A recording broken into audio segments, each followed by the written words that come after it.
Over the generations, we've had a lot of stronger Pokemon created that have basically overtaken the previous generation's competitive royalty. Despite how far power creep has come though, we actually have still seen a fairly diverse set of top tier Pokemon that range from a wide variety of different generations. While we do see a lot of new Pokemon like Flutterman and Urshifu Rapid taking on a huge presence in newer formats, we still see a lot of the same with options like Incineroar and Amoonguss that still prove to be just as prevalent as the day that they debuted. But which of these Pokemon truly rules VGC? Today, I want to go over some of the historically strongest Pokemon across every generation of VGC. So this isn't just going to be off of VGC 2024 alone, it's going to include the entire history of VGC competitive, at least as we know it today. While there isn't exactly a perfect way to do this, I feel like I've done a really good job at comparing things such as Worlds data, regular tournament wins, and overall just success and notoriety in the format and the legacy these Pokemon have left. And if you want to see more content like this where we can discuss some of the best Pokemon of all time, or really just some other major VGC milestones, make sure of course to leave a like and subscribe for more. And let me know down below what type of topics you guys want to see me discuss next. And if you want to go the extra mile and support the content even further, you can just for a couple dollars a month support the channel through our membership tab, where you can get early access to videos like this, as well as an option to vote on certain topics such as what Pokemon we buff in the future for all these buff discussion videos we've been doing. With that said though, let's start off with setting some ground rules that we'll be using today when ranking these Pokemon. Right off the bat, we should just establish how we're going to actually be evaluating these Pokemon, because on one end we could look for things such as Worlds wins that would skew Pokemon that have been around in a longer period of time, such as Cresselia and Thundurus, or we get skewed towards maybe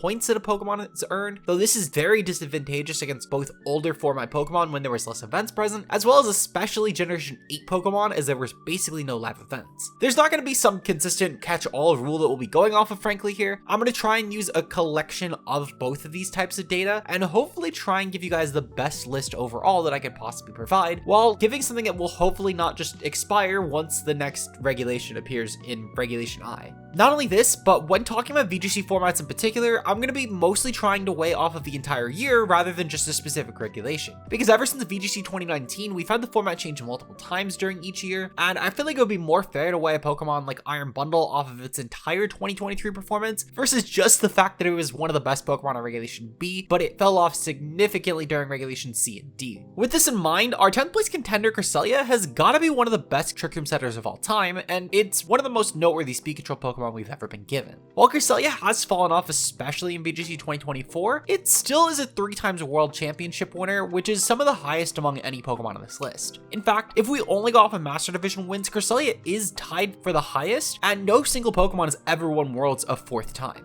Now, I won't act like there are only 3-time World Championships on this list above Cresselia, and there are even some Pokemon, in fact, that have never won Worlds at the Masters Division level, but I do think at least there is some reason that these Pokemon rank higher, and Cresselia still, despite being a 3rd-time World Championship winner, has definitely had some formats that have not been very kind to it. I think specifically when looking at the 2024 season in particular, we can really see that Cresselia is basically non-existent, as there are several better Trick Room setters in this day and age, such as Farigiraf and Indeedee, that severely outclass Cresselia despite the incredible bulk it has, as well as the new move Lunar Blessing that it was given in Scarlet and Violet that made it a very potent threat when going into Regulation D specifically. At Regulation D's Worlds, where it ended up winning its 3rd World Championship, it was an incredible partner for a lot of the bulkier threats, especially for Iron Hands and Ursaluna. And it was a really big deal in a format like this since the format skewed a lot towards these bulky Trick Room type Pokemon, though at the same time, Cresselia hasn't really seen a lot of play in recent formats due to the fact that the format has been so disadvantageous for Trick Room, and the fact that Cresselia's bulk just gets very outclassed when talking about a lot of the wall breakers such as Fluttermane, Raging Bull, Urshifus, and Ursaluna, to name a very select few. Not only this, but a lot of the other better Trick Room setters block priority moves such as Fake Out, which makes it a lot easier to actually set Trick Room successfully, and Cresselia unfortunately just can't do that. Despite this though, it typically still sees a lot of success, especially in these restricted formats, where it's an incredible partner and check for a Pokemon like Groudon, due to the fact that it has a ground immunity, and Groudon typically, besides in VGC 2024, was a really noteworthy restricted pick,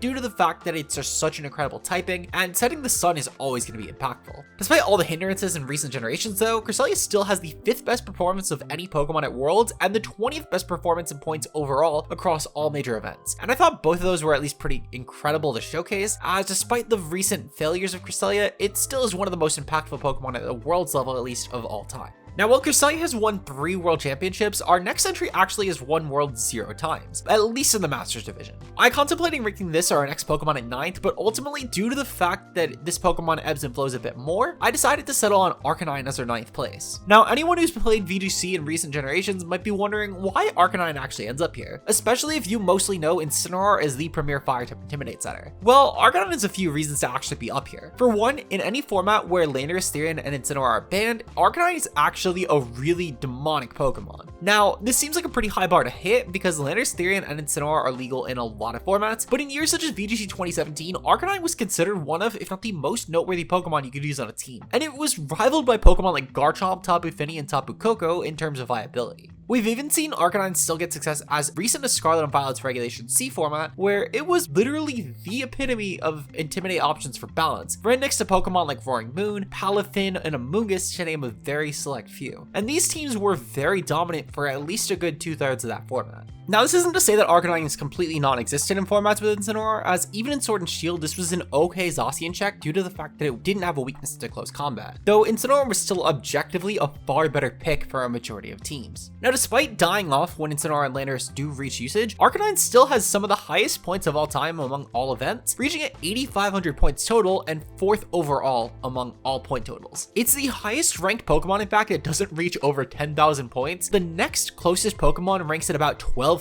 points total, so when we really think about just how high Arcanine sits below the top 3, it's pretty noteworthy, but everything below Arcanine is still about 1,000 point difference, which is pretty incredible for a Pokemon that especially falls off when Landorus and Incineroar both are used, which has been a lot of recent VGC formats. While Arcanine still is yet to win a Masters division at Worlds, I feel like the VGC 2025 and 2026 might be potentially the time, depending on how the format goes. But for now though, it's unfortunately just a worse version of Incineroar. Jumping back and forth, we're gonna go back to a Pokemon that won Worlds for the 3rd time recently, and this is none other than Thundurus. Now, unlike Cresselia, Thundurus still has a lot of notoriety in recent gens, such as VGC 2022, where it won its 3rd World Championship being an incredible Dynamax user, and also VGC 2024, where for a time it was actually on one of the best archetypes next to Shadow Rider Calyrex. Now, Thundurus is probably one of the most nerfed Pokemon of all time, as it's a pretty big factor of why things such as Thunderwave is unable to paralyze electric types, Swagger doesn't actually have as high of a Confusion chance anymore, now having Confusion sit at 1/3 overall, and also the fact that Dark types can't get affected by Prankster at all, which is all a pretty big factor against Thundurus, considering these were all the things it was known for doing.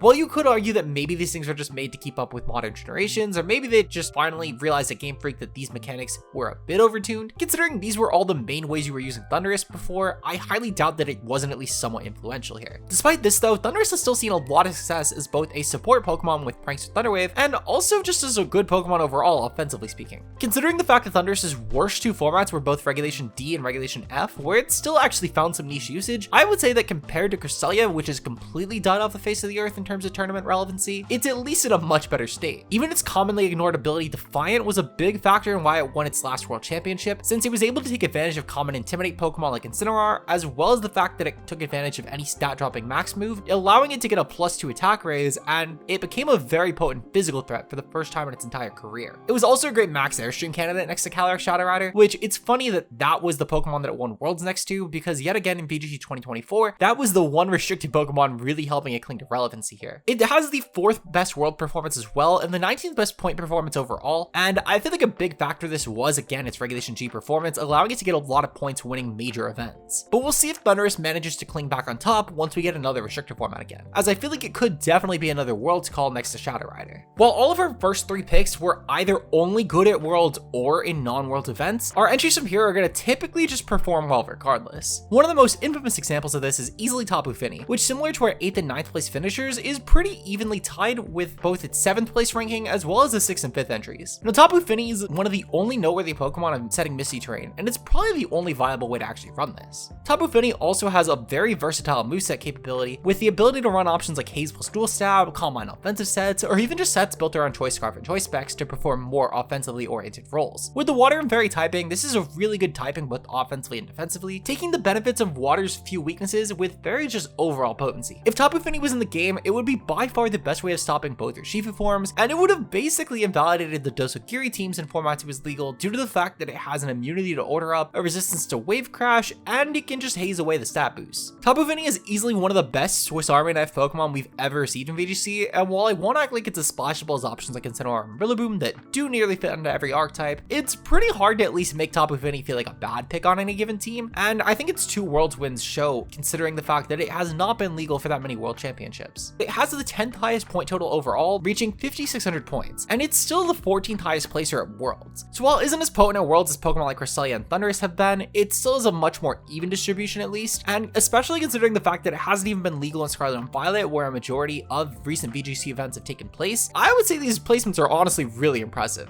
especially considering that Fini also missed out on the potential to win a Worlds in Generation 8 outside of just the 2022 season. So I feel like yet again, this was actually a really big hindrance around Fini's potential to perform, and we could have maybe seen it rank higher, but I think the 6th and 5th entries at least have a bit more proven track record in these newer gens. Speaking of Pokemon that have had a lot of chances to prove themselves in recent gens, let's talk about the former king of VGC that is somehow sitting just outside the top 5, being Landorus Therian. Now, I'm gonna be honest, I feel like this is a very controversial placement for the once king of VGC, and it's really proven just how dominant this was because it has 2 really strong Worlds performances under its belt with a lot of other high finishes. However, at the same time though, Landorus is far from what it used to be in terms of potency. While Landorus did just win Worlds in VGC 2023, it's pretty non-existent in the 2024 season, and it's somehow the worst season Landorus has ever had. You'd be hard-pressed to find Landorus Therian on any serious team, with its best placements being on choice banded movesets, but these were still a far cry from actually really viable movesets. Now, Landorus still has seen some success outside of the 2024 season though, as it was a really good Pokemon in Sword and Shield due to the fact that Max Airstream was really potent on this. It also was decent with Z moves. It's just that Terra, for some reason, ever since Regulation E ended, has not been as potent. I think this is mainly due to the fact that Incineroar is a much better Intimidate choice on any given team, and with Incineroar being so highly used, you probably want your ground type to be a special attacker, as this will be a lot more reliable at combating Incineroar, especially now that it has Terra to boot. Despite Incineroar still taking a lot of the Intimidate placement from Landorus, it still has the 3rd highest performance at Worlds, and it's the 5th highest placing Pokemon overall with a 7,800 point total across all events, which is still pretty monstrous for a Pokemon that's outclassed by Incineroar. Now, despite ranking lower than Arcanine, I still feel like Landorus is a big indication of why Arcanine isn't as good these days, and despite the fact they both have the same issue with Incineroar, I still feel like that Landorus is overall a far better pick for most teams.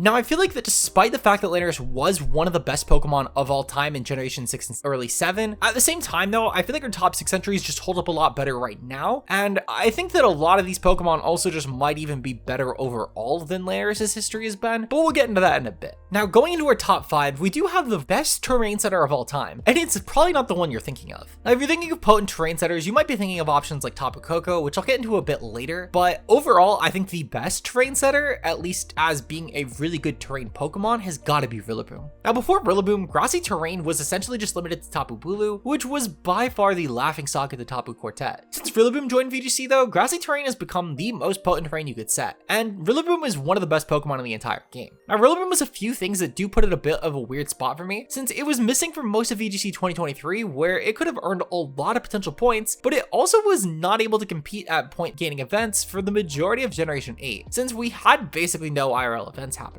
Now, I'm gonna be honest, Rillaboom was pretty robbed in terms of point totals here, as it still has the 10th highest performance at Worlds level events, and it still reaches 8th overall across everything, though I think his 8th place will soon be given up, as Rillaboom is within 30 points of passing Iron Hands, and it's still within 1,000 of passing Tapu Koko and Landorus Therian. So I think by the end of Regulation H, I would be very shocked if Rillaboom was not at least 5th place, if not higher. Now, Rillaboom's role of being a terrain-setting pivot is really influential to the format, and honestly, its nerfs don't prove to be very effective at stopping it in Generation 9. Despite Grassy Glide going down from base 70 to base 55, I still think that having an option like Woodhammer in its arsenal to just wall break for it is really potent for Rillaboom, and it becomes a very obnoxious pick overall that's very splashable to most teams. Despite nerfs to things like Intimidate, Rillaboom's ability is still very good, and it's very beneficial both offensively and defensively to any given team. And I could very much see a world where one day Incineroar just gets nerfed enough to where Rillaboom is the objective best starter in VGC. For now though, it's gonna have to sit at 5th overall, and I think that this is gonna be, if anything, the placement on this list that sours the most going forward.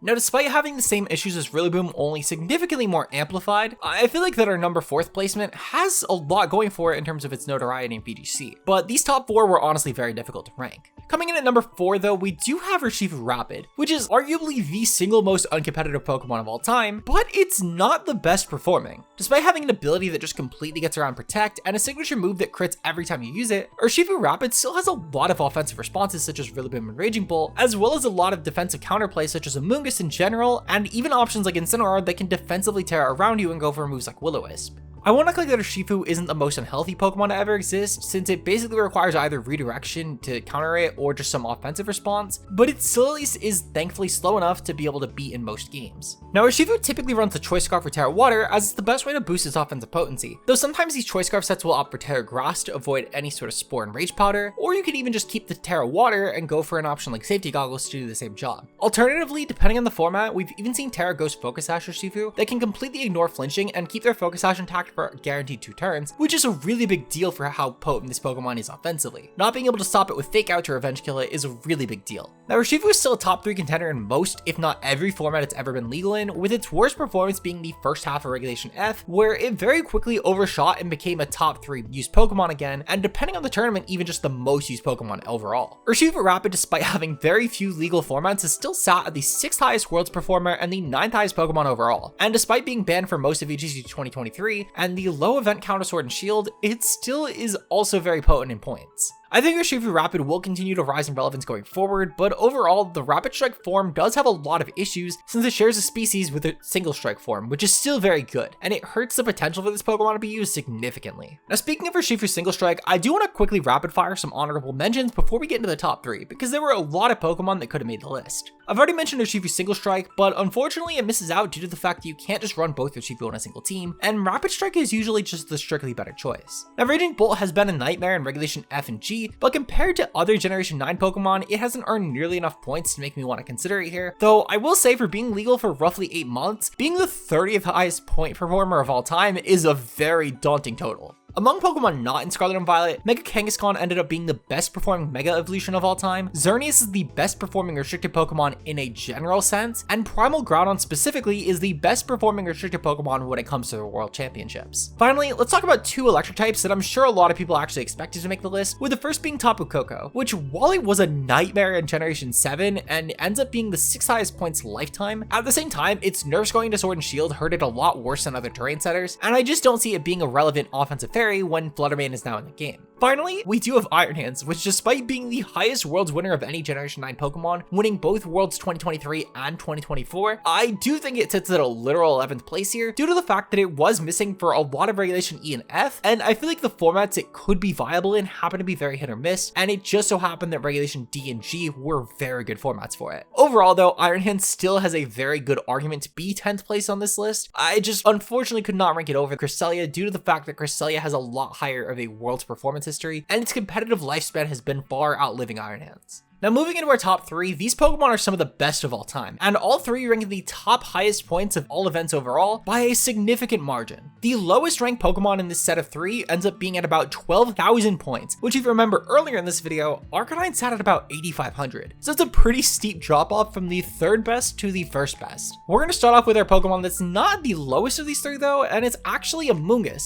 which is at about 13,400 points across all events and 1,600 points when it comes to World Championships. Now there's a real chance that Amoonguss could end up actually going from the 2nd highest point performer of all time to the 1st highest point performer of all time, though that's just due to the fact that Incineroar is on a pretty steep decline here, and I think that Amoonguss winning a lot of events overall in Regulation H could put it a lot more ahead of Incineroar, as Incineroar has fallen off significantly since its Baltimore win. Now Amoonguss is the go-to support pick. If you're looking for a good redirection option, you're eyeing Amoonguss. If you're eyeing for a good disruptor, you're using Spore on Amoonguss, and most teams have to dedicate multiple checks to this thing. Unlike a Pokemon like Incineroar or Fluttermane, you really do have to just run Safety Goggles, a Grass type, and usually a good Tauntmon just to stop Amoonguss, and it still is never going to be your worst Pokemon of your 6. Amoonguss is so good against any Pokemon that doesn't have outright counterplay for it that it's always at least somewhat justifiable in any given game, and in a best of 3 scenario, you're usually bringing Amoonguss to at least 1 game, which is so important for a defensive Pokemon to just be able to have that kind of splash ability. I really can't see a better defensive pick ever being created than Amoonguss, and I think it's literally the reason that defensive strategies actually have a place in the format. Now, while you could argue that Intimidate is a slightly more impactful piece to defensive teams, at the same time though, I think Amoonguss' splash ability and regenerator ability do make it a lot more potent on defensive teams, and especially with the nerfs to Intimidate such as Clear Amulet and a lot of new abilities that block it, I think it's at least arguable now. So now, Amoonguss didn't make it to the runner-up spot, which I'm sure a lot of you guys expected at second place. However, there's a Pokemon here that I really argue between ranking it at like the 5th slot and all the way at 1st. But it's a very controversial pick, I would argue, for a lifetime achievement for VGC, but I honestly gotta give it to Fluttermane. Now, you might be wondering, if you're a really big Fluttermane stan, why Fluttermane isn't first? And if you're a really big Fluttermane hater, you might be wondering why it isn't lower than picks like Amoonguss and Rillaboom that have a lot better track record. And I think the simple answer is the fact that in Fluttermane's debut generation, it has somehow amassed 12,000 points across all events. Considering this is the first generation that Fluttermane has been legal, and it wasn't even allowed in formats like Regulation A and the current Regulation H metagame, this is a really impressive feat to say the least. For context, Fluttermane is only 2,700 points shy of Incineroar, which is considered the most noteworthy pick of all time in VGC that I'll get into in a bit, but at the same time though, Fluttermane has only been legal for less than 2 years, and Incineroar has been legal since 2017, with its ability being given to it in 2018 that makes it actually really good. Not only this, but while Amoonguss definitely has a lot more potency at Worlds events especially, the amount of Fluttermane usage that was at Worlds 2023, winning it at its first World Championship, was astounding, and it was like the defining pick at that Worlds. Even in VGC 2024, where in Regulation G especially Fluttermane really fell off, it still was used on a lot of Koraidon compositions, and it was overall a good supportive pick with Icy Wind booster speed. I won't exactly act like that Fluttermane is going to be the most consistent pick if we have another restricted format, but I do think that with 2 restricted, it opens up Fluttermane's usage a lot more, as Koraidon and Groudon will be a lot more splashable options. But at the same time though, next to Shadow Rider Calyrex, it is really hard to justify a second Ghost type, even if you outpace the Shadow Rider form.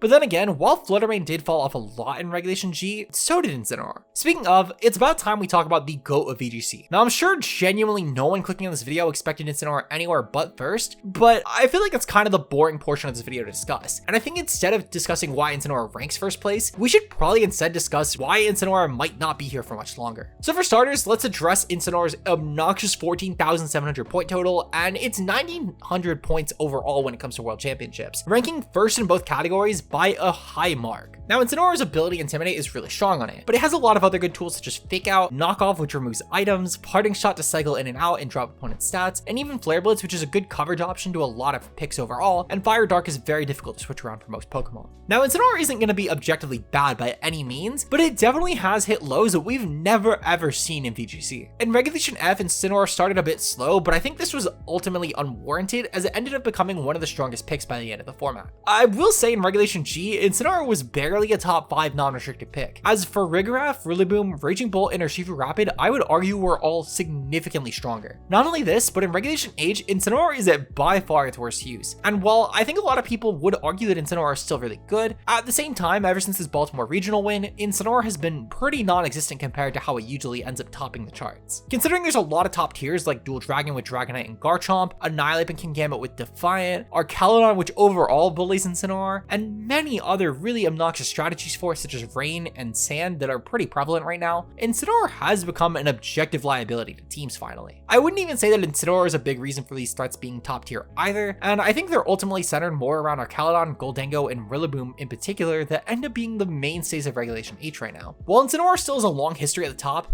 for the Incineroar haters, by the end of Regulation H, it might not even be the highest performing Pokemon, as Amoonguss is still a very meta-relevant Pokemon right now, and Incineroar is borderline nowhere to be seen on most compositions that aren't Trick Room focused or the team that Hopeless ran to win Baltimore regionals. At the same time though, a couple bad formats never really stopped Incineroar. We saw it come back from the immense lows of Regulation F where it tied its first regional performance with Hisui Arcanine, and in Regulation G it still definitely ebbed and flowed as it was a really good partner for both Calyrex forms. I do think this at least is not the end of Incineroar's legacy, but this is definitely by far the lowest point in its career, and I think it actually shows that Incineroar can in theory be bad in certain formats. If you guys are interested in though on what other Pokemon could be really good in VGC, or really just any other VGC related discussions in general, make sure to leave a like on the video and subscribe for more content just like this. We upload videos of this type of nature every week, and if you're interested in more VGC discussions, I'd love to see you guys support the channel, as it means the world to have you guys here. Make sure to comment below what other topics you want to see me cover, or even just Pokemon that you were surprised at their placement on the list. Finally, if you want to go the extra mile to support the editors who make this content work, I'm going to link both their links down below, as well as you guys can consider hitting the join button to monetarily support the channel a bit more, as it helps me pay them for content like this. Our current members are Josh K Ultra Player and Zeke Zero. Your guys' support is greatly appreciated, and it means the world you guys support the channel. You get some access to bonus emotes, early access to videos on Thursdays instead of waiting to Sunday, and many other perks for things in general, such as voting on different topics we'll cover. And if you guys want to show your support like that, make sure to hit that join button down below. With that said, I'll see you guys in the next video. Until then, peace out, guys.